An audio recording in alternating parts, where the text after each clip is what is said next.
सहनाववतु सहनौ भुनक्तु सह वीर्यं करवावहै तेजस्विनावधीतमस्तु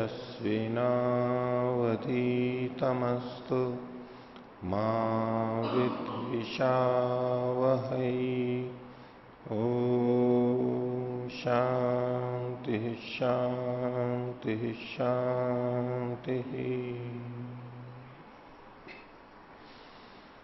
वेदांत दर्शन की 89वीं कक्षा, वेदांत दर्शन के तृतीय अध्याय का तृतीय पाठ चल रहा है। पृष्ठ संख्या 206। कल इस 57वें सूत्र की भूमिका देखी थी। पीछे हमारा प्रसंग उपसंहार व्यतिहार का चल रहा है,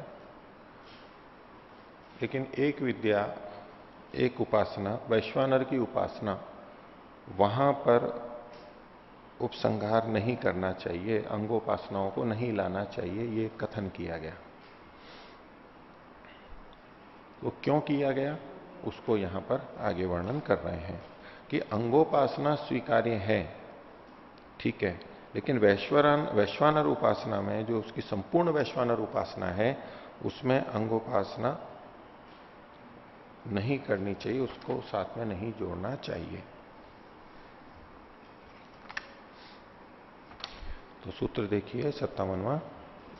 भूम्नः क्रतुवज्जायास्त्वं क्रतुवज्जायस्त्वं तथा ही दर्शयति। भूम्नः बड़े का, जो अंगी की उपासना है, संपूर्ण की उपासना है, संपूर्ण वैश्वानर की उपासना है। वैश्वानर परमात्मा के लिए है, ब्रह्म के लिए। तो जहां संपूर्ण ब्रह्म की उपासना है, वहां पर उसका जायस्त्व है, अधिकता है, महत्ता है, बस वो श्रेष्ठ है, उसमें और कुछ नहीं जोड़ना है। कैसे? क्रतुवत, क्रतु के समान, यागों के समान। तथा ही दर्शयति, ऐसा ही शास्त्रकार बताते हैं, ऐसे उदाहरण हमें शास्त्र में प्राप्त होते हैं। भाष्य देखिए। क्वचित अध्यात्म ग्रंथे भूम्नः, किसी अध्यात्म ग्रंथ में, उपनिषद आदि में, भूम्नः, भूमा की, अंगभूतस्य अल्पस्य च उपासना खलु एकेन एव नामना लक्ष्यते। वो जो भूमा है, पूरी संपूर्ण उपासना है, वो भी उसी नाम से कही जा रही है, और उसकी जो अल्प उपासना है, एकांगभूत उपासना है, वो भी उसी नाम से कही जा रही है। दोनों को वैश्वानर उपासना के नाम से कह रहे हैं। जैसे कि अभी उदाहरण दिया इन्होंने, ये छांदोग्य उपनिषद का है। औपमन्यव, ये प्रसंग वो है जो कुछ साधक लोग जो परमात्मा को जानना चाह रहे थे, उपासना करते थे, तो वो ब्रह्म को और जानने के लिए अश्वपति, कैकेयी अश्वपति के पास पहुंचे। कैकेयी राजा अश्वपति के पास पहुंचे। उन्होंने सुना था कि वो वैश्वानर की उपासना कर रहे हैं, प्रसिद्धि फैली हुई थी। तो उनके पास जाके हम और सीखेंगे, समझेंगे, तो वो उनके पास गए। तो जब वहां पहुंचे तो अश्वपति ने पहले उनसे पूछा, वे आप क्या उपासना करते हो? आप ये उपासना जानने आए हो, पहले ये बताओ आप कौन सी उपासना करते हो, किस तरह से करते हो? तो उस प्रसंग का ये प्रश्न है।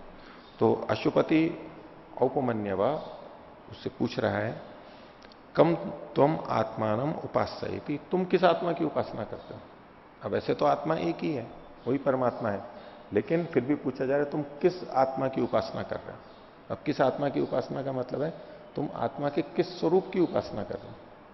आत्मा तो एक ही है, किस उपासना की, किस आत्मा की उपासना कर रहे हो, इसका प्रथम अर्थ क्या जाता है कि एक आत्मा ये, एक आत्मा ये, एक आत्मा ये, बहुत सारी आत्मा है। तो बोले तुम किस आत्मा की उपासना कर रहे हो? भाई तुम किस दुकान से सामान खरीदते हो? मतलब एक दुकान ये, एक दुकान ये, तो बोले किस दुकान से सामान खरीदते हो?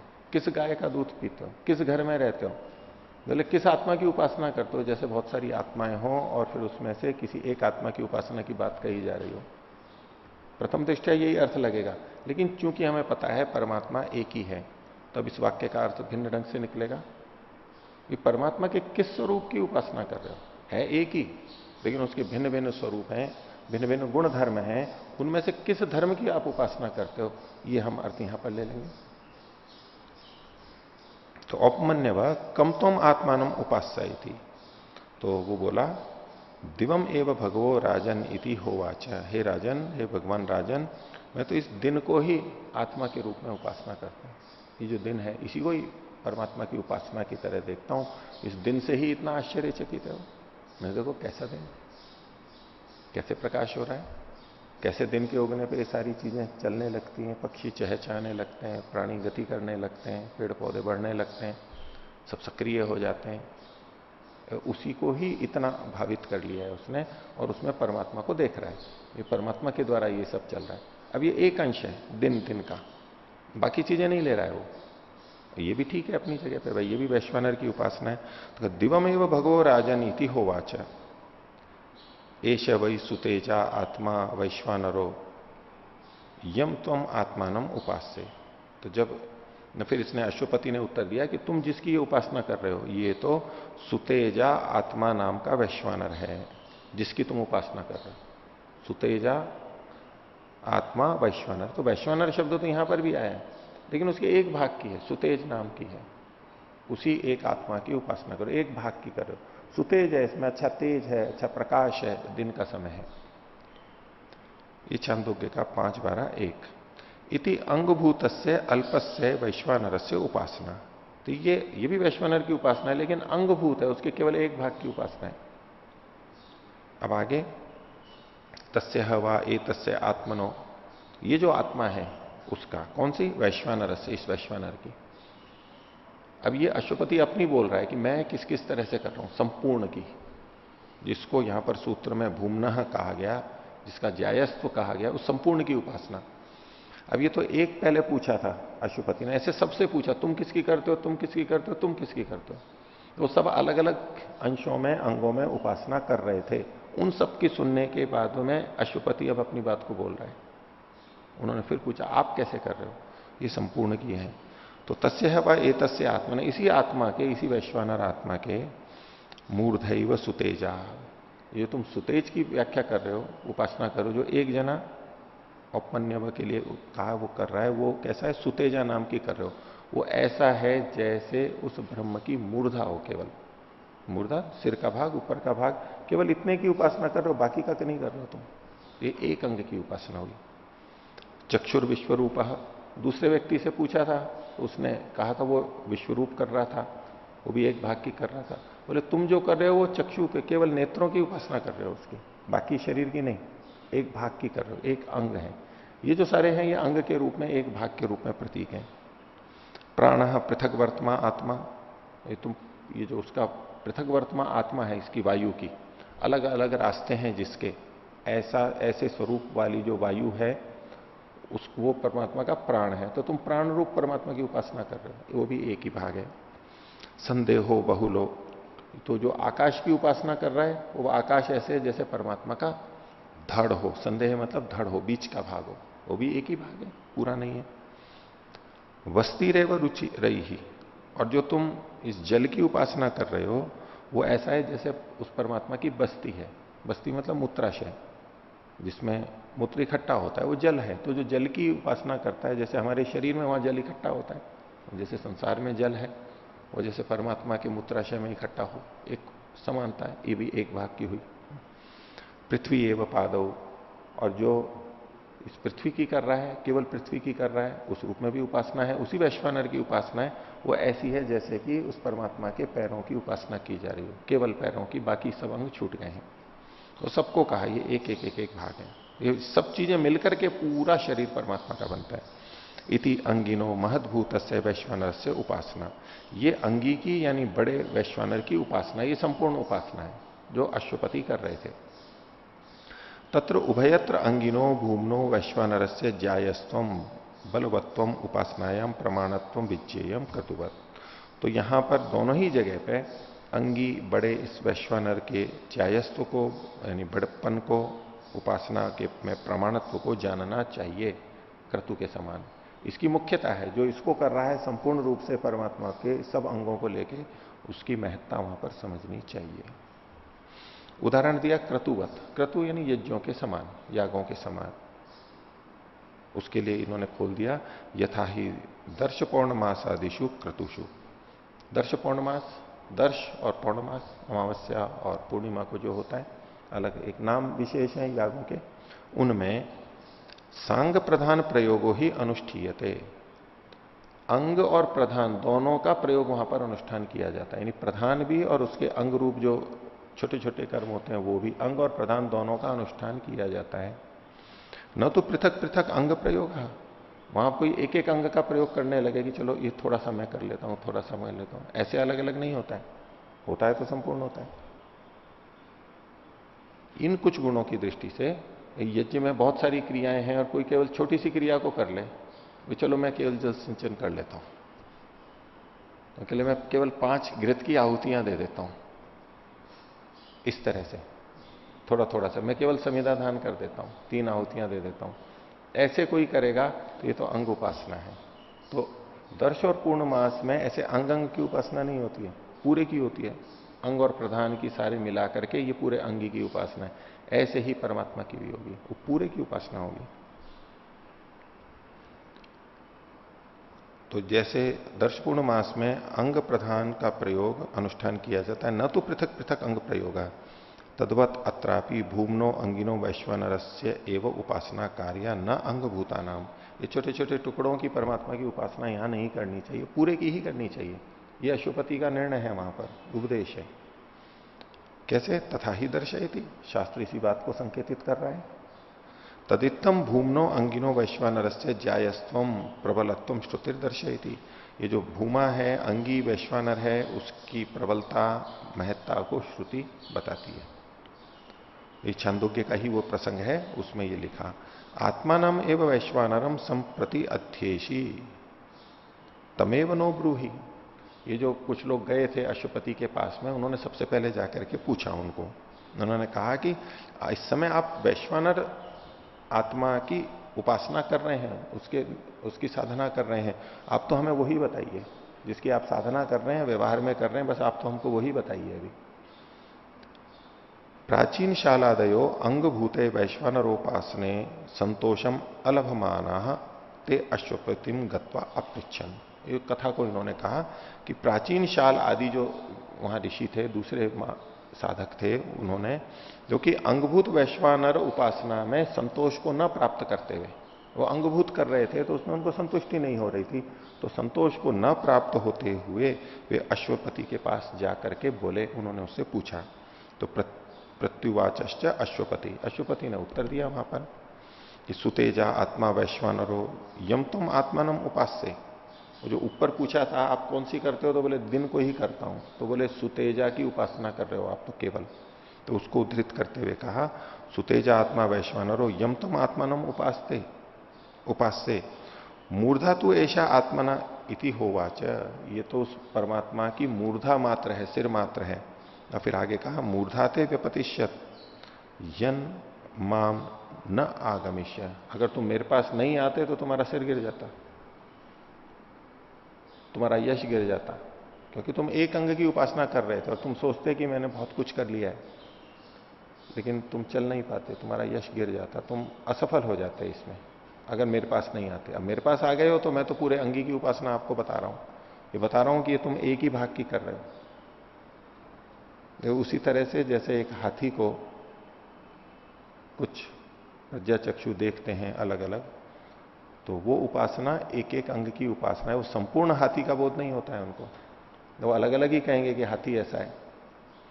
इसी तरह उपासना में भी बहुत अंतर जो दिखाई देता है, कोई कहता है जी मेरे को तो ये अनुभव होता है, मेरे को तो ये अनुभव होता है, कितने जितने मुंह उतनी बात, अलग अलग अलग अलग, ऐसा है, मेरी अनुभूति तो ये है, मेरी अनुभूति तो ये है। वो एक एक अंग को कर रहे होते हैं, उतने उतने अंश में वो अनुभूतियां होती रहती हैं। किसी ने उधर से किया है, किसी ने इधर से किया है, ये भिन्नताएं वहां पर रहती हैं। लेकिन जहां संपूर्णता की बात आती है वहां पर कोई भेद नहीं रहेगा, वहां तो एक ही चीज आएगी, एक ही जैसी आएगी। जिस स्तर पर ये भिन्नताएं दिखाई दे रही हैं वो निसारे एक एक भाग में चल रहे हैं। अभी जो पूर्णता को प्राप्त हो गए हैं वहां पर भेद नहीं रहेगा, एक ही चीज आने वाली है वहां पर। तो अगर तुम मेरे पास नहीं आते तो तुम्हारा सिर गिर जाता, यानी तुम अधूरी साधना रहती तुम्हारी, इससे उसकी निंदा की जा रही है, उसको हे बताया जा रहा है, ऐसा नहीं करना चाहिए। इति अंगोपासनायाम दोषम प्रदर्श्य अंगिनो भूमनो वैश्वानरस्य उपासना तन महत्व च दर्शयति। तो ऐसा करते हुए अंग उपासना की हेयता, उसकी न्यूनता, दोष को बताते हुए संपूर्ण वैश्वानर उपासना की महत्ता को संकेतित किया गया।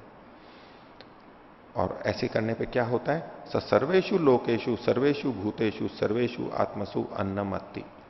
वह कौन? वह उपासक जो कि संपूर्ण अंगी की उपासना कर रहा है, वैश्वानर अंगी की जो उपासना कर रहा है, वह उपासक उसका सब लोकों के अंदर, ये पृथ्वी लोक है, ऐसे ऐसे जितने भी लोक हैं सभी लोकों के अंदर कुछ नहीं छूटा, सर्वेषु भूतेषु और सब प्राणियों के अंदर, एक एक में नहीं, सब प्राणियों के अंदर, सर्वेषु आत्मसु और सब, भूत का मतलब ऐसे भौतिक भी हो सकता है, चराचर जगत हो सकता है, और सर्वेषु आत्मसु सब शरीरों के अंदर, कोई भी प्राणी हो उसका शरीर में, अन्नमत्ति अन्न को खाता है, अन्न जो है प्राण देता है। तो ये ऐसा व्यक्ति जो सर्वांग में उपासना कर रहा है परमात्मा की, वो किसी भी लोक में जाए उसको प्राण मिलेगा, उसको जीवन मिलेगा, उसका प्रगति ही होती रहेगी। वो किसी भूतों के पास हो, किसी शरीर में गया हो, उसकी प्रगति ही होगी, हानि नहीं होने वाली है, उसको सब जगह से लाभ मिलेगा और उसको कोई अंतर भी नहीं लगता है। संपूर्णता से जो देख रहा है, अब किसी ने देख लिया कि भाई परमात्मा यहां पर है किसी एक स्थान पर, अब वहां जाने से वो करेगा, वहां थोड़ा मन लग जाता है उसका, लेकिन उससे भिन्न जगह पे जब उसको ले जाते हैं और उसका मन नहीं लगता, बोले नहीं वहीं जाऊंगा, और वो सब लोगों में उसका नहीं हो पाएगा, सब जगह नहीं जा सकता वो। और जिसने परमात्मा को संपूर्णता से समझ लिया है कि वो सर्वव्यापक है, वो कहीं भी जाए उसको कोई अंतर ही नहीं पड़ता है, वो सब जगह आनंद ले लेता है, वो सब जगह उससे जुड़ जाता है, चाहे जो खाने को मिले, चाहे जिस घर में रहे, चाहे जिस स्थान पर रहे, वो सब जगह जुड़ सकता है। लेकिन संपूर्णता से जो जानता हो, उसको यथार्थ में जानता हो, उसकी तरफ भी संकेत है ये। आगे इति यत्किंच अंग फलम तत् अंगिनी अंतर्भूतम। तो ये जो छोटे छोटे अंगों के फल थे वो सारे अंगी के फल में जुड़े हुए हैं, छोटे छोटे फल हैं वो इसी में अंतर्भावित हैं। पुनस्ततोप्य अधिकम फलम संपद्यते। और अंग अंग का जितना फल है वो मिला के जितना होता है उतना ही नहीं मिलता है इसको, जो संपूर्ण की कर रहा है उससे भी अधिक उसको फल मिल जाता है। सबके अपने अपने फल हैं छोटे छोटे, ये फल ये फल ये फल, और जो सबको कर रहा है तो उसको सबका फल मिल जाना चाहिए, तो सबका फल तो मिलता ही है, लेकिन मात्र उतना ही नहीं होता, वो सबके मिलने से जो कर रहा है उससे अतिरिक्त भी उसको फल मिलता है, ये इसकी महत्ता है। तस्मात अंगिनो भूमनो वैश्वानर से उपासना श्रेष्ठा, इसलिए अंगी वैश्वानर की उपासना श्रेष्ठ है, उसके अंगों को लेकर के उपासना नहीं, अंगी की उपासना करनी। विज्ञान के अलग अलग क्षेत्रों में जाकर के हम परमात्मा के एक एक भाग को देखने लगे, परमात्मा की महत्ता को देखने लगे, तो एक एक अंग की है, एक एक अंग को देख करके की जाती है। तो इसी उपसंहार विषय में और आगे बढ़ा रहे हैं। 58वें सूत्र की भूमिका है, यासु ही खलु उपासनासु गुण कर्मणो उपसंहार व्यतिहार उक्तौ तहा खलु भिन्ना भिन्ना व एक रूपा इति अत्र उच्यते। बोले जिन उपासनाओं में, यानी अनेक उपासनाएं हैं, उन उपासनाओं में जिनमें उपसंहार और व्यतिहार किया जा रहा है, आप कह रहे हैं वो उपासनाएं भिन्न भिन्न हैं या एक ही रूप है, एक ही जैसी हैं। एक तरफ तो समानता दिखाई देगी कि कहीं भी किसी को ले सकते हैं सब है, तो ये भिन्न भिन्न है या एक ही है वास्तव में? तो उसके लिए उत्तर दिया जा रहा है 58वां सूत्र, नाना शब्दादि भेदा। वो नाना है यानी अनेक है। क्यों? शब्द आदि की भिन्नता होने से, उनके शब्द भिन्न है, नाम भिन्न है, फल आदि भिन्न है, विधियां भिन्न है, तो उसकी भिन्नता होने से ये अलग अलग है। वास्तव में उपासनाएं अलग अलग हैं एक दृष्टि से, भाष्य उसका स्वरूप बता रहे हैं, भिन्नता को बता रहे हैं। शब्दादि भेदात नाना, तो उसमें से एक उदाहरण दिया इन्होंने छांदोग्य का, पहला, दूसरा भी छांदोग्य का ही लेंगे। तो शांत उपासिता, शांत होकर के उपासना करें। ये शांडिल्य विद्या का वर्णन यहां पर कर रहे हैं। शांडिल्य एक कोई ऋषि आचार्य हुए, उन्होंने जिस शैली से बताया तो उसको शांडिल्य विद्या कहते हैं, शांडिल्य उपासना कहते हैं। एक शैली है उपासना की। उसका सबसे पहला चरण क्या है? शांत उपासिता, शांत रह करके उपासना करें। शांत होना जरूरी है वहां पर। और भी वर्णन है, यहां इन्होंने थोड़ी थोड़ी सी बात लिखी है। ये पहला वाला है। ये छांदोग्य का नीचे जो संकेत लिखा है 3, 14 और 1 से 4, तो शांत उपासित ये अंश पहले वाले का थोड़ा सा लिया हुआ है।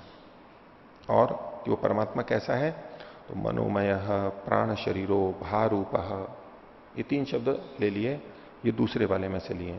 तो मनोमय है मतलब मनन शक्ति से युक्त है वो परमात्मा, ये सोच करके वो उपासना कर रहा है।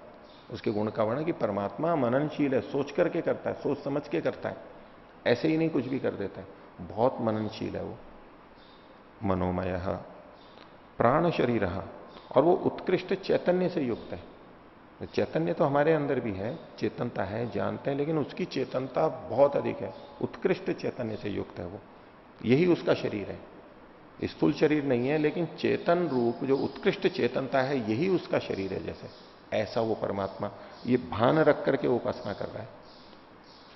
और भारूप, वो ज्योति स्वरूप है, यानी ज्ञान स्वरूप है, ज्ञान का भंडार है, ये सोच करके उपासना कर रहा है। आगे आगे की जो पंक्ति है, एतत् ब्रह्म, ये वो ब्रह्म है। थोड़ा थोड़ा अंश ले रहे हैं, ये चौथे वाले का है। एतम इतः, एतम इतः, तो एतत् ब्रह्म, ये ब्रह्म है। एतम, एतम मतलब ब्रह्म, इस परमात्मा को, इतः प्रेत्य, यहां से जाकर के, यानी इस शरीर से जाकर के, इस शरीर को छोड़ करके, इतः प्रेत्य अभिसंभवितास्मि, मैं वैसा ही हो जाऊंगा, उसको पा लूंगा, वैसा ही बन जाऊंगा। यहां से जाकर के मैं बिल्कुल वैसा ही बन जाऊंगा, ये भावना उसके मन में बनी हुई है उपासना करते हुए। इस शरीर को छोड़ने के बाद में मैं मुक्त हो जाऊंगा, परमात्मा जैसा हो जाऊंगा। इतः प्रेत्य एतम अभिसंभवितास्मि, बिल्कुल वैसा ही बनने वाला हूं जैसा परमात्मा है। ऐसा उसके मन में बैठ चुका है कि परमात्मा ऐसा है और उसको पा करके मैं भी वैसा ही बनने वाला हूं, ये भावना लगा करके उपासना कर रहा है। आगे यस्य स्यात् अद्धा, तो ऐसा जिसको, अद्धा माने यथार्थ में हो जाता है, तो बड़ी गहरी अनुभूति में आ जाता है यथार्थ में। एक होता है कि हम उन बातों को बोलते रहते हैं लेकिन मन में कुछ ना कुछ संदेह बना रहता है, पूरा विश्वास नहीं होता है। जान तो लिया है हमने, बहुत कुछ जान लिया, बहुत कुछ पढ़ लिया, लेकिन कुछ संदेह वहां बना रहता है, स्वीकार्य नहीं होता है। तो जब उसको ये स्वीकार्य हो जाता है कि नहीं ऐसा ही है, ये जो यथार्थता आ जाती है। जान जो वो पहले रहा था, यथार्थ तो वो भी था, गलत नहीं था वो भी, क्योंकि बताने वाले ने बिल्कुल ठीक बताया था और उसने भी ठीक ठीक समझा था। ज्ञान तो अपने आप में यथार्थ ही था, लेकिन इसने उसको यथार्थ स्वीकार कर लिया है, हाँ ये यथार्थ है। ज्ञान का यथार्थ होना और उस ज्ञान को यथार्थ स्वीकार कर लेना, ये बिल्कुल ठीक है, दोनों अलग अलग बातें। तो जो प्रारंभिक ज्ञान हमारा होता है, बहुत कुछ पढ़ते हैं, लिखते हैं, सुनते हैं, समझते हैं, वो ज्ञान यथार्थ होते हुए भी, जो यथार्थ ज्ञान कर रहे हैं आर्ष ग्रंथों का, वेदों का, वो यथार्थ होते हुए भी हमारे लिए यथार्थ नहीं होता है अभी, हमारे लिए वो पूर्ण स्वीकार्य नहीं हो पाता है। तो ये जो अनुभूतियों में भेद आता है वहां इस कारण से आता है। जानते तो पहले भी थे, लेकिन उसी ज्ञान से बहुत गहराई में चले जाते हैं।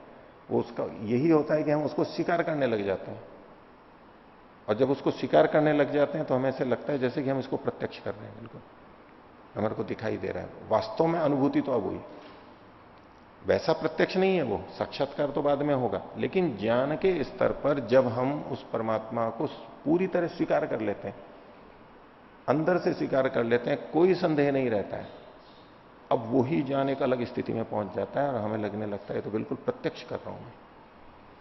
तो यस्य स्यात् अद्धा, जिसको ये निश्चय होता है, यथार्थ में होता है, ऐसा ही है। न विचिकित्सा अस्ति, उसमें कोई संदेह नहीं है, अभी विचिकित्सा नहीं है, प्रश्न नहीं है, अब संदेह नहीं है, विचिकित्सा नहीं है कुछ भी। इति स्माह शांडिल्य, ये शांडिल्य विद्या है, ये पूरी मानसिक प्रक्रिया बताई, एक शैली बताई। तो ये एक उपासना हो गई, इति शांडिल्योपासना विद्या। अब दूसरी को कह रहे हैं, अथ यदिदम अस्मिन ब्रह्मपुरे दहरम शरीरम, ये दूसरी दहरोपासना वाली बात है, जो हृदय के एक भाग में परमात्मा को, आत्मा को खोजते हैं, ये वो वाली बात है।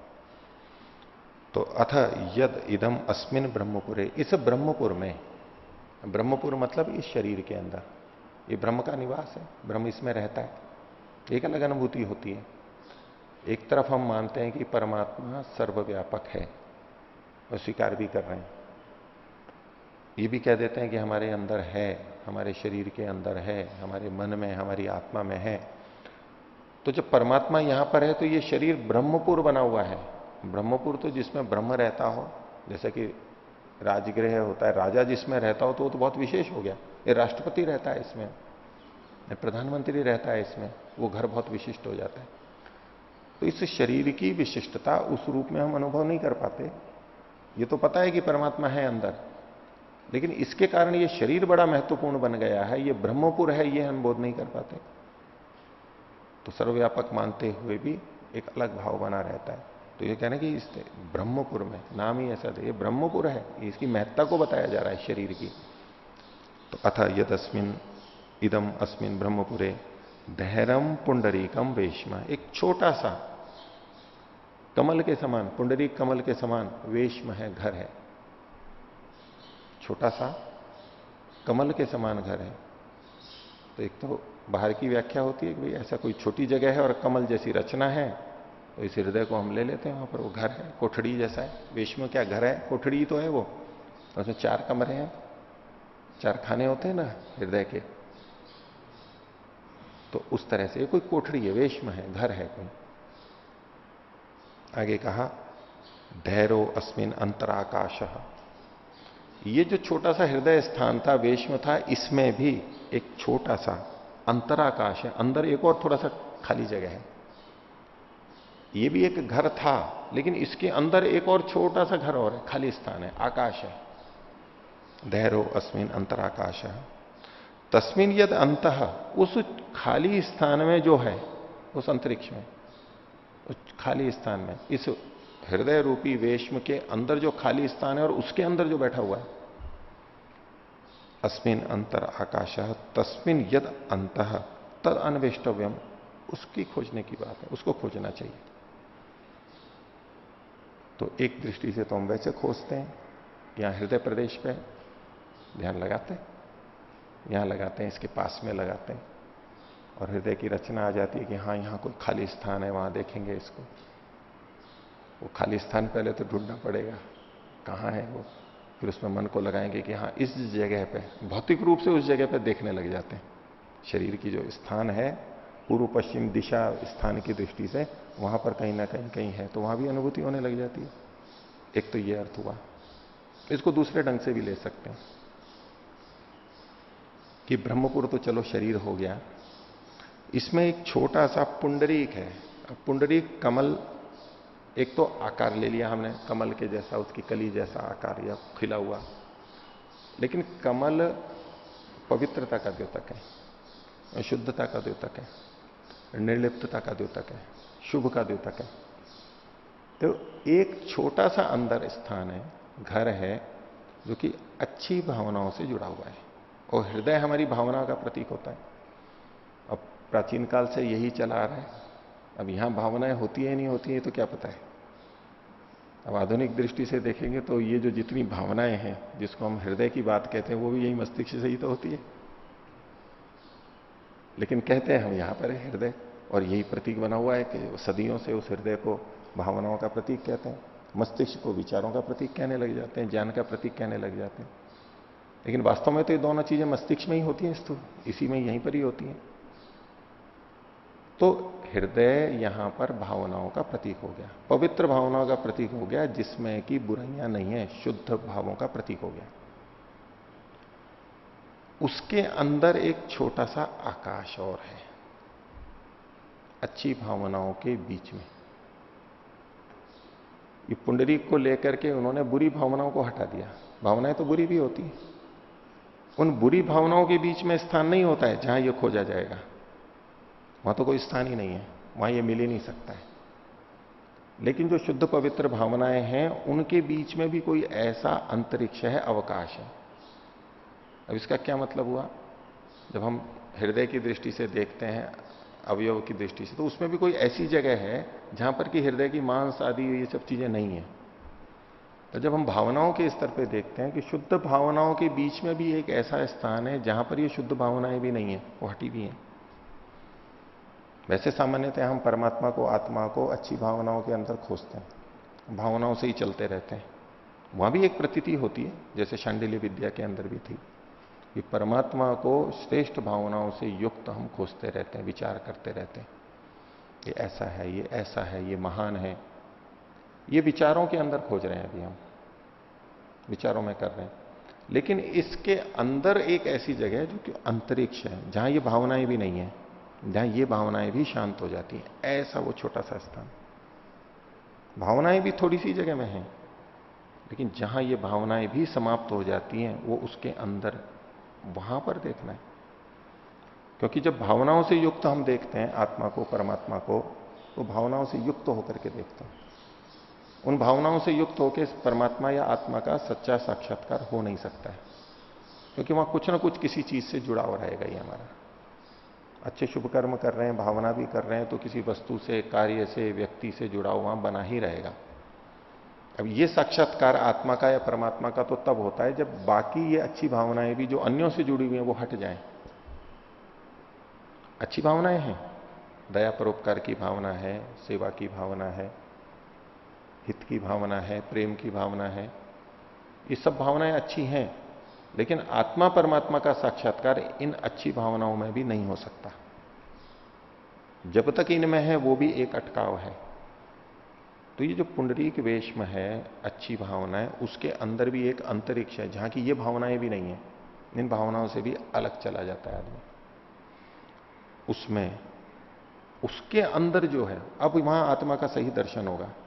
जहां हम इन भावनाओं से युक्त होकर के आत्मा या परमात्मा का दर्शन करने लगेंगे, तो वो लिप्त हुआ हुआ भिन्न प्रकार का आत्मा परमात्मा प्रतीत होगा हमारे को, अपने शुद्ध स्वरूप में नहीं होगा। इनको हटा करके जब देखते हैं, तो जिस समय आत्मा का साक्षात्कार होता है या परमात्मा का भी, उस समय ये भावनाएं नहीं रहती हैं। ये भावनाएं जब उपासना में रहती हैं हमारी, बहुत वेग होता है राष्ट्र के लिए, समाज के लिए, उस समय में पूरा शुद्ध आत्मा का साक्षात्कार, ये उच्च स्थिति नहीं कहला सकती, कभी भी नहीं होगी। जब जब भी साक्षात्कार होगा, ये सारी भावनाएं हटी भी रहेंगी। उस समय कोई दया परोपकार की भावना नहीं होगी, किसी के प्रति भी नहीं, बिल्कुल शांत हो। क्योंकि वो इन भावनाओं से भिन्न एक अंतरिक्ष छोटे से स्थान में चला गया है जहां भावना है ही नहीं है। लेकिन उसका यह मतलब नहीं है कि वो बिल्कुल निष्ठुर है या भावनाओं से शून्य है। जैसे ही वो व्यवहार में आएगा तो फिर इन्हीं भावनाओं में आएगा, व्यवहार वो अच्छा ही करेगा। लेकिन जिस समय वो साक्षात्कार करेगा उस समय इन भावनाओं से भिन्न रहेगा, वहां कोई भी दया परोपकार की भावना ऐसी नहीं रहेगी। क्योंकि वो चीज रहती ही नहीं है वहां पर, कोई दूसरी चीज रहती ही नहीं है। किसके प्रति क्या भाव करेगा वो? जब जब हम ये भावना करते हैं वहां वहां कोई दूसरा रहेगा, आत्मा से भिन्न और परमात्मा से भिन्न कोई ना कोई दूसरा रहेगा। क्योंकि जितने भी अच्छे कार्य हैं, परोपकार के श्रेष्ठ कार्य हैं, वो दूसरे से जुड़ करके होते हैं। चाहे गाय का हो, चाहे वेद का हो, चाहे मनुष्यों का हो, किसी का भी हो, बच्चों का हो, वृद्धों का हो, रुग्णों का हो, जितने भी अच्छे कार्य हैं वो दूसरों से जुड़ करके होंगे। हम अन्य मनुष्यों को, प्राणियों को जोड़ेंगे, हम पृथ्वी को जोड़ेंगे, हम पर्यावरण को जोड़ेंगे, किसी न किसी को जोड़ेंगे, यज्ञ को जोड़ेंगे। अब जैसे ही दूसरी चीजें जुड़ जाती हैं, अब आत्मा और परमात्मा के प्रति हम केंद्रित नहीं रह सकते, बनेगी ही नहीं वो भावना। इन सबको करते हुए भी केंद्रित रहा जाता है, लेकिन वो न्यूनता ही रहेगी, क्योंकि हम दूसरी चीजों से जुड़े हुए हैं, उतनी एकाग्रता ही नहीं आएगी। तो ये, इसको दूसरे ढंग से मैं बोल रहा हूं कि ये जो ब्रह्मपुर में दहर पुंडरी के एक वेश में है, यानी हमारी भावनाओं का जो घेरा है, अच्छी भावनाओं का, निर्लिप्त भावनाओं का, निष्काम कर्मों की भावनाओं का, उसके अंदर भी एक अवकाश है, अंतरिक्ष है, जहां की ये सब भावनाएं भी नहीं है। वहां हम पहुंच गए हैं एकाग्रता में, और वहां खोजना है कि यह वास्तव में है क्या ये आत्मा। जब हम इन भावनाओं से युक्त होकर अपने को देखते हैं, वहां जो इच्छाएं रहती हैं हमारी, वो सापेक्ष इच्छाएं होती हैं। अपने से संबंधित जो व्यक्ति होते हैं उनसे युक्त अच्छी भावनाएं होती हैं। हमारे आसपास जो होते हैं, परोपकार की भावना आएगी तो हमारे आसपास जो है उनसे जुड़ करके होगी। अब इच्छा तो है वहां पर, और वो आत्मा की ही इच्छा है, अपनी आत्मा की इच्छा है वो, लेकिन वो शुद्ध इच्छा नहीं है। अभी अभी पता ही नहीं लगेगा कि शुद्ध इच्छा क्या है। इन सबको हटाने के बाद में जो वहां अनुभूति होती है वो आत्मा की अपनी इच्छा है, किसी से सापेक्ष न होते हुए पूर्ण निरपेक्ष। ये वो अंतरिक्ष की स्थिति है बीच के अंदर जाकर के। वैसे हम यूं देखें कि हमको धन चाहिए, धन हमें मिलता है तो अच्छा लगता है, प्रीति होती है, अनुभूति होती है, वो एक अनुभूति हुई। हमारे को भोजन चाहिए, हमारे को मित्र चाहिए, परिजन चाहिए, भोजन चाहिए, मकान चाहिए, इन सब में एक अच्छी अनुभूति तो होती है सबके अंदर। लेकिन हम इनसे जुड़ करके देखते हैं तो उन अनुभूतियों में भेद रहता है हमारे। इस व्यक्ति से मिलने से ऐसा अच्छा लगता है, इस व्यक्ति से मिलने से ऐसा अच्छा लगता है, ये भिन्नताएं हमारे को लगेंगी वहां पर। मूल हमारी वास्तविक इच्छा क्या है वो हमें पता नहीं लगेगी, छूट जाएगी, वो लिप्त रहेगी, दूसरे व्यक्ति दूसरी वस्तु से जुड़ करके वो होगी, इसलिए वास्तविक इच्छा का हमें पता ही नहीं लगेगा। तो जब उससे छूट करके अंदर के अंतरिक्ष स्थान में हम चले जाते हैं वहां पता लगता है कि वास्तव में मूल इच्छा क्या है मेरी, उसकी तरफ संकेत। तो तस्मिन यद अंतः तद अनवेष्टव्यम तदभाव विजिज्ञासितव्यम इति, उसको जानना चाहिए। संसार के लोगों से जुड़ करके जो भावनाएं होती हैं उसको भी जानना चाहिए, वो भी बहुत बड़ी बात है, वहां तक भी नहीं पहुंच पाते लोग। लेकिन यहां जो उपासना की साधना की बात है वो अंदर की वास्तविक इच्छा क्या है वो जानना है, यही आत्मा का स्वरूप वहां पर बोध होगा। वहां क्या पता लगेगा? तो कहा एशा आत्मा, ये वो आत्मा है अपहत पापा, ये तो पापों से रहित है। इधर दूसरी भावनाओं से हम जुड़े हुए थे तो वहां कुछ पाप या पुण्य जुड़ा हुआ रहेगा, ये तो वास्तव में आत्मा पापों से रहित है सबसे। सत्य काम है, इसकी जितनी कामनाएं वो सत्य ही है, सही ही है। अन्यों से जुड़ते हैं तो वहां असत्य कामनाएं भी आ जाती हैं, अन्याय भी आ जाता है। कामना तो है वहां पर लेकिन अविद्या आदि से जुड़ करके गलत भी उसमें थोड़ा अंश आ जाता है।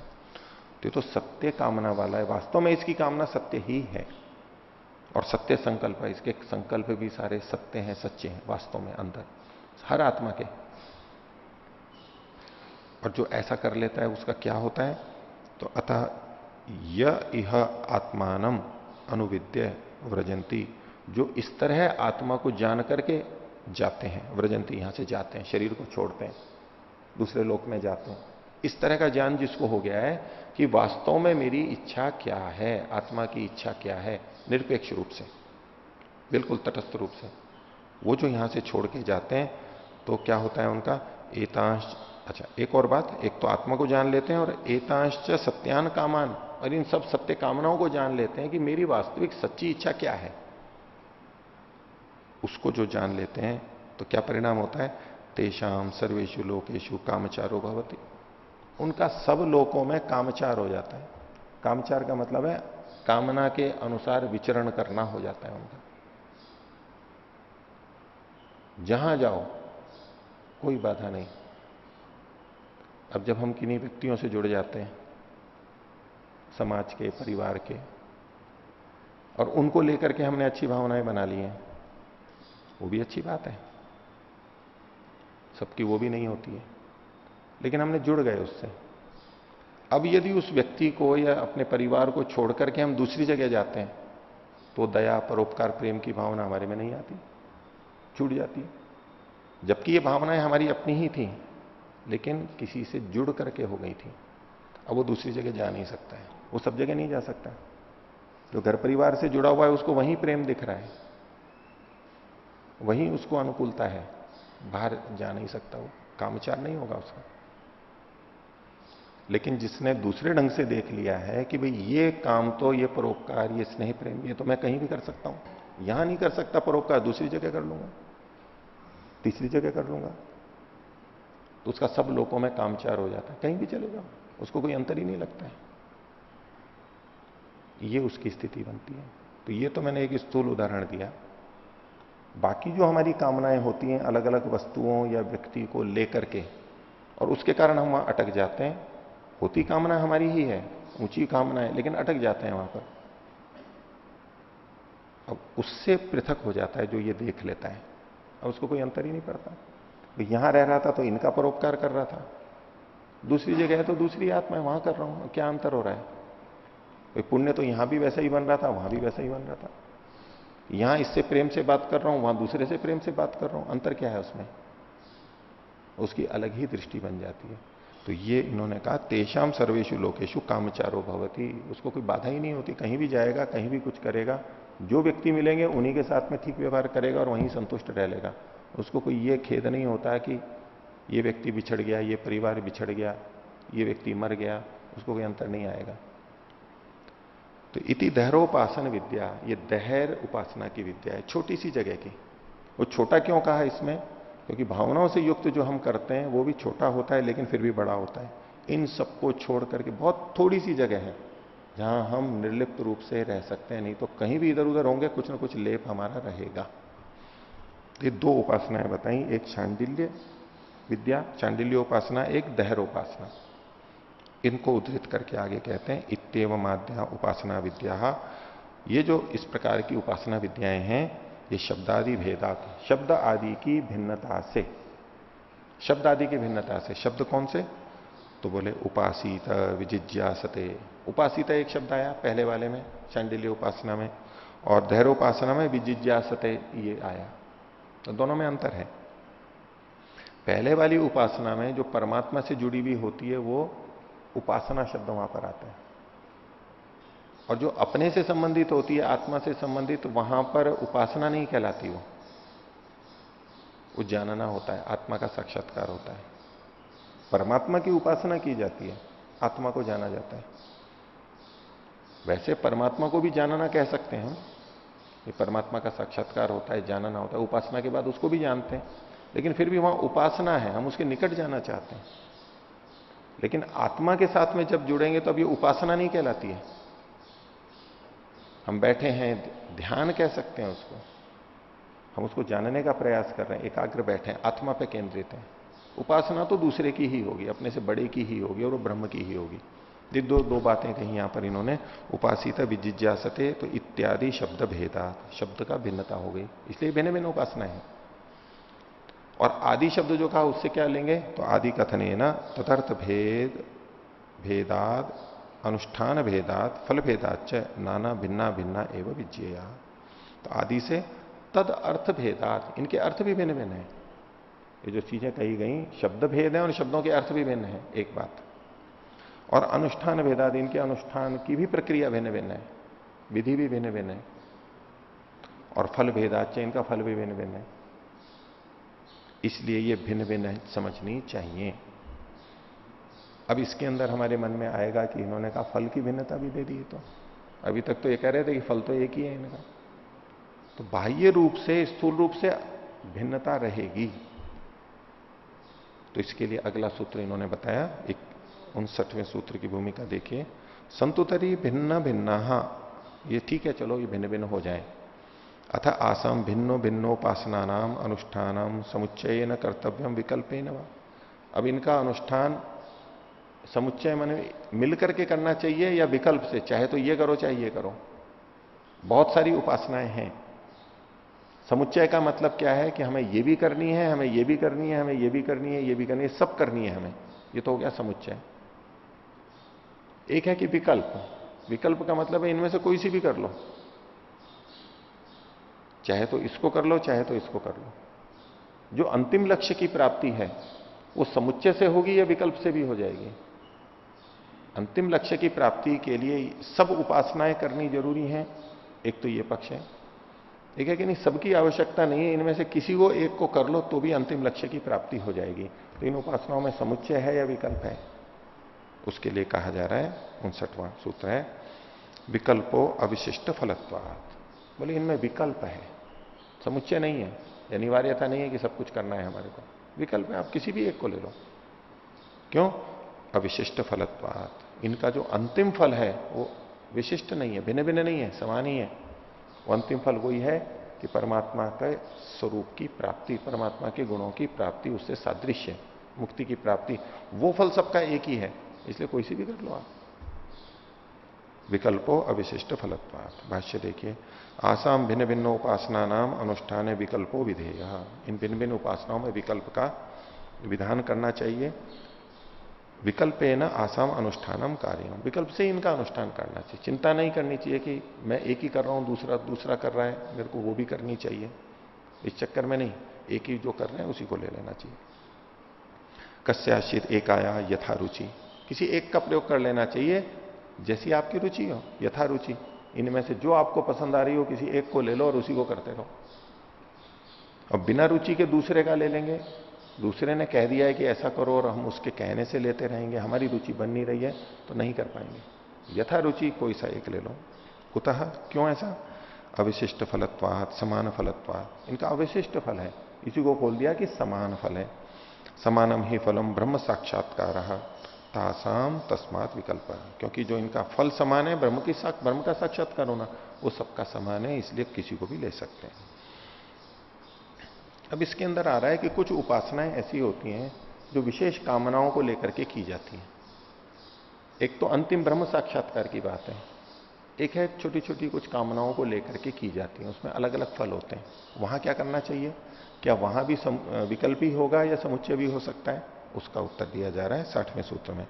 काम्यास्तु यथा कामम समुच्चयेरन न वा पूर्व हेतु अभावात। जो काम्य उपासनाएं होती हैं, विशेष कामना को लेकर की जाती हैं, विशेष कामना का मतलब है ब्रह्म साक्षात्कार से भिन्न अन्य कामनाओं को लेकर की जाती हैं, छोटी कामनाओं को लेकर की जाती हैं। वो यथा कामम समुच्चयेरन, जिसकी जैसी कामना हो वैसा कर ले, जिसको जिस फल की कामना हो वो उस वाली का उसको चुन ले बस। न वा पूर्व हेतु अभावात, तो नवा का मतलब करना चाहिए या नहीं करना चाहिए, तो बोले इसमें पूर्व हेतु का अभाव है। पूर्व हेतु क्या था? अविशिष्ट फल होना। यहां पर अविशिष्ट फल नहीं है, यहां विशिष्ट फल है, इसलिए यथा रुचि आप इसको इसको उसको 1 2 3 को जैसा हो कर सकते हैं।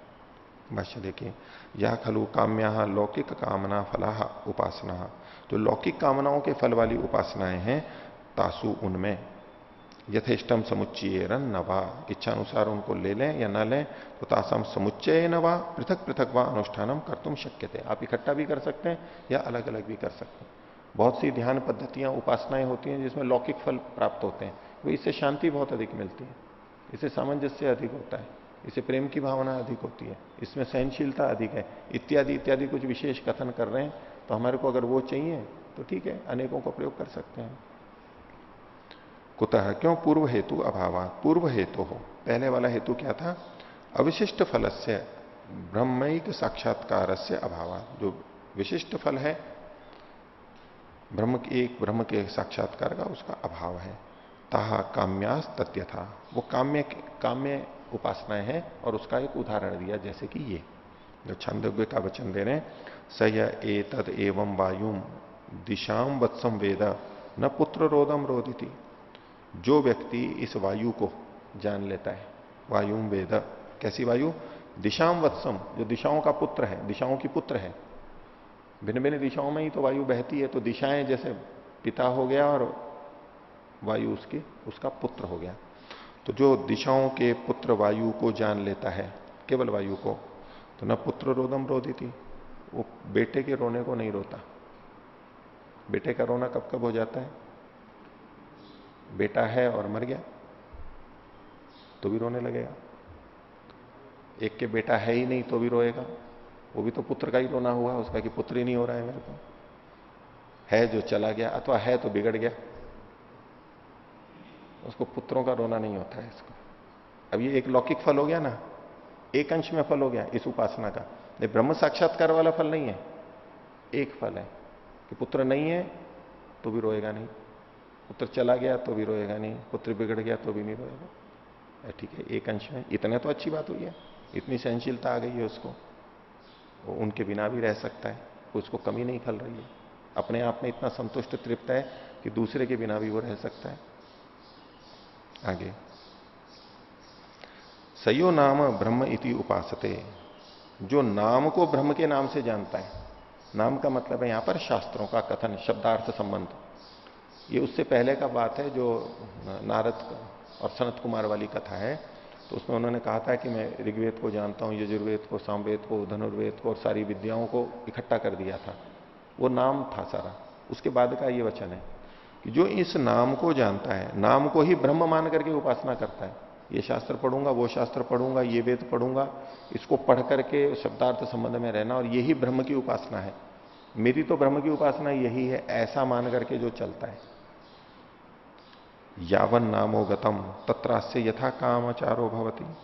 जहां तक ये नाम गया हुआ है, शब्दार्थ संबंध है, ये जो ज्ञान है, वहां तक वो बिना बाधा के गति कर सकता है, लेकिन अंतिम की प्राप्ति नहीं होगी उसको। इन शास्त्रों को पढ़ने मात्र से अंतिम लक्ष्य की प्राप्ति नहीं होगी, लेकिन शास्त्रों के पढ़ने से जितनी गति हो सकती है उतनी तो होगी उसकी, बस इतना ही उसका फल होगा। ये है काम में उपासनाएं। हम विशेष कामना को लेकर के उपासना करते हैं तो वहां अलग अलग है। अब किसी को शास्त्रों में यथाकाम गति करनी है तो वो शास्त्र पढ़ेगा, उसकी उपासना करेगा और वहां पहुंच जाएगा। न किसी को उसमें नहीं करना है तो छोड़ देगा, वो दूसरी चीजों में करेगा। आगे ये भी सूत्र हो गया। अब एक और प्रश्न उठा रहे हैं कि एक तो था अंग, प्रधान कर्म हो गया और उसके जो अंग कर्म थे, तो बोले उन्होंने कहा था इनका भी उपसंहार आदि कर लेना चाहिए। लेकिन उन अंगों के साथ साथ भी कुछ छोटी मोटी और क्रियाएं की भी होती हैं। प्रधान कर्म, उससे जुड़े हुए अंग कर्म, और उन अंग कर्मों से जुड़े हुए भी जो छोटे छोटे कर्म है उनका क्या होगा। मान लो अंग कर्म को उठा करके हम ले गए, उपसंहार कर दिया, तो उस अंग कर्म के साथ जो छोटे छोटे कर्म थे उनका क्या होगा, उनको साथ में ले जाएंगे या नहीं ले जाएंगे, इस विषय में आगे कहते हैं। तो उद्गीत आदि उपासना अंगभूता विधया, उद्गीत आदि उपासनाओं की अंगभूत जो विधियां हैं, उसके साथ में रहने वाली जो विधियां हैं, सर्वत्र शाखाशु उपसंक्रियंते, वो अंगभूत भूमियां विधियां सभी शाखाओं में उपसंकृत होती हैं। इति तु गतम, इतना तो जान लिया, समझ लिया। ये खलु तदंगेशु प्रतीयमाना अवांतर कर्म विशेषा, लेकिन उन अंगों में जो प्रतीत होने वाले अवांतर कर्म है, विशेष विशेष कुछ छोटे छोटे हैं, तेषाम का गति रीति विचार्यते, उनके बारे में विचार किया जा रहा है, उनका उपसंहार करें या ना करें। तो 61वां सूत्र है अंगेशु यथाश्रय भाव, अंगों में जो जिसका आश्रय है वैसा भाव करना चाहिए। ये जो छोटी छोटी विधियां हैं इनको कहीं भी ले जा सकते हो, एक तो ये पक्ष बनता है। जितनी उपासनाएं हैं वहां कहीं भी इसको ले जाएंगे, या कहीं भी कोई भी अंग हो वहां पर उसको ले जाएंगे। प्रधान कहीं भी हो वहां ले जा सकते हैं, जहां अंग है वहां ले जाएंगे, ये दो पक्ष हैं। ये नहीं करना है।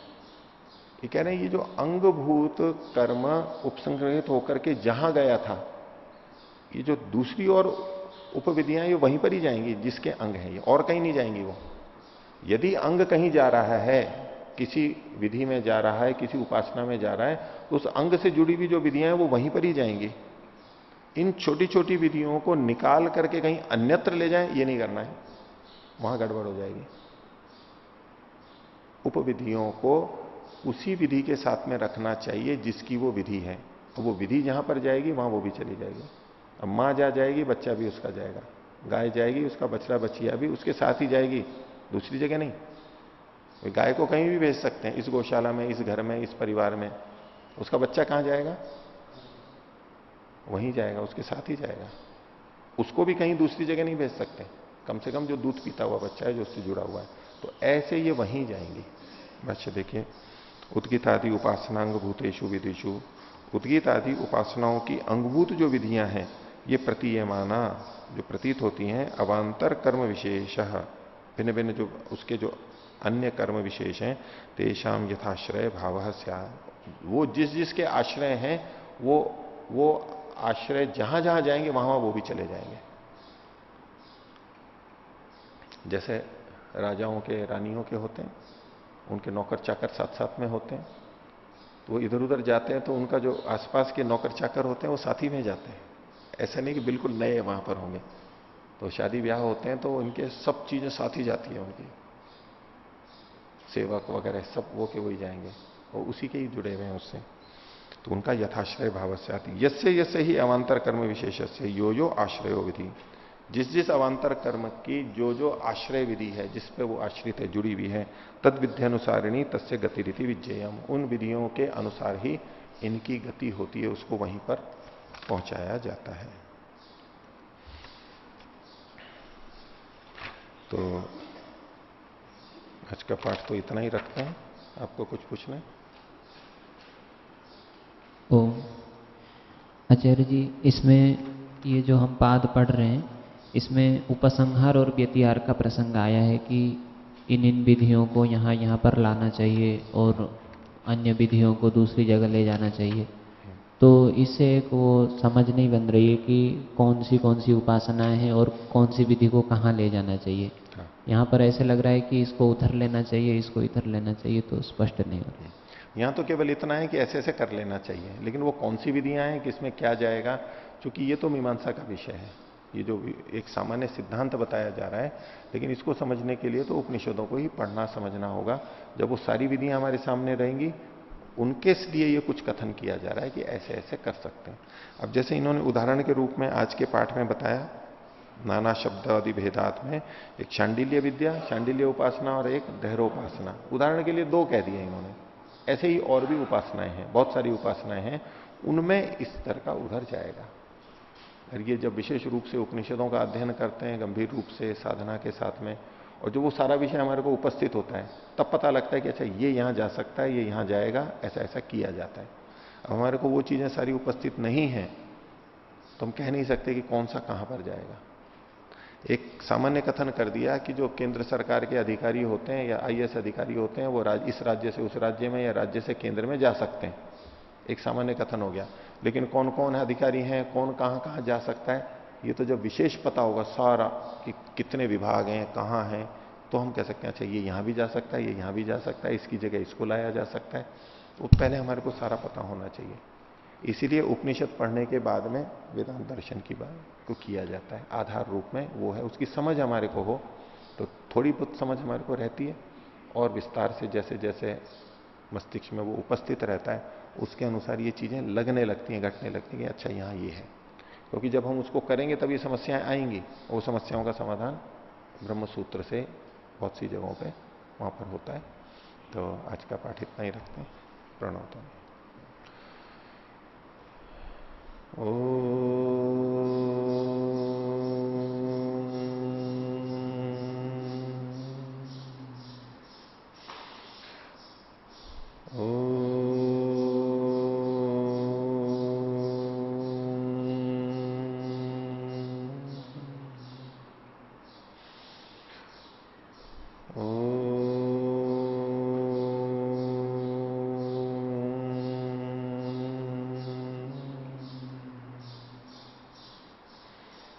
सभी को सदर